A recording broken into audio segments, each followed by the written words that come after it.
Nasa bahagi na ng Eastern Visayas ang low pressure area. Inaasang magiging ganap itong bagyo sa loob ng 24 oras. Ang lagay ng panahon mula kay Pag-asa Weather Specialist Charmaine Varilla. Magandang umaga po, Ma'am Charmaine. Dayan Kerer po ito. Ano pong latest sa ating panahon? Yes, magandang umaga din po, Ma'am Dayan, at sa lahat ng ating mga tigapakinig na itong ulat sa lagay ng panahon. Yung binabantayan nga nating low pressure area kanina alas 3 ng madaling araw, huling namataan yan sa layong 705 kilometers silangan ng Eastern Visayas. Ito ang nasabing low pressure area ay inaasahan nga natin na magiging isang ganap na bagyo ngayong araw.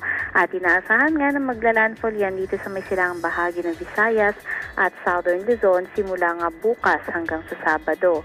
At lalo pang tumataas ngayon tsansa na dadaan ito sa kalupaan ng Visayas at Southern Luzon sa pagitan nga yan bukas hanggang Tuesday next week. At inaasahan na once na maging isang ganap na bagyo nga ito, ay posible na nga yung pagtataas ng wind signal dito sa may silangang bahagi ng Visayas at Caraga.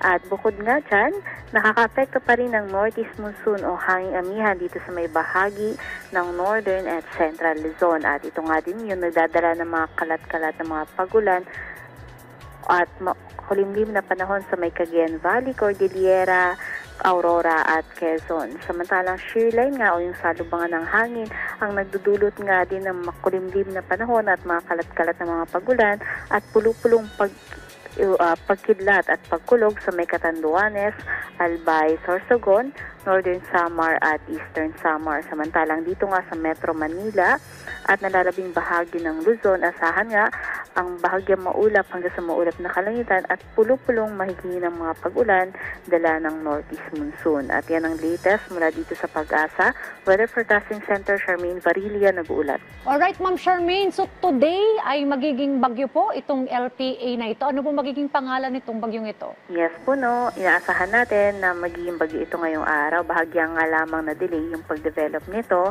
dahil nga sa epekto ng amihan. At inaasahan nga natin or papangalanan nga natin itong si Bagyong Wilma once na maging isang ganap ng bagyo. Ito na po yung kung sakali maging unang bagyo ngayong buwan ng Disyembre.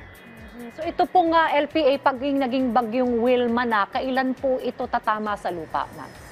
Ina-expect po natin na maaari na itong tumama sa pagitan po bukas hanggang sa Sabado. And dito pa rin po yan sa areas ng Eastern Visayas at Southern Luzon. Malakas po ba itong bagyong ito, ma'am? Inaasahan po natin na maaari po itong umabot hanggang tropical storm category. In terms naman po ng mga pag-ulan niya, mas babantayan po natin, no? Kasi as early as today po, meron ng mararanasan mga malalakas na mga paulan dito sa may parte ng northern and eastern Samar, pati yung southern parts ng Bicol region.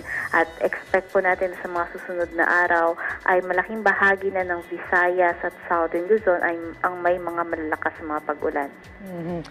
Well, ito po ay para paalala na rin sa ating mga kababayan na maging alerto po dito po sa LPA na magiging Bagyong Wilma ayon po sa Pag-asa ngayong araw po. Maraming salamat, Pag-asa Weather Specialist Charmaine Varilla. Thank you po.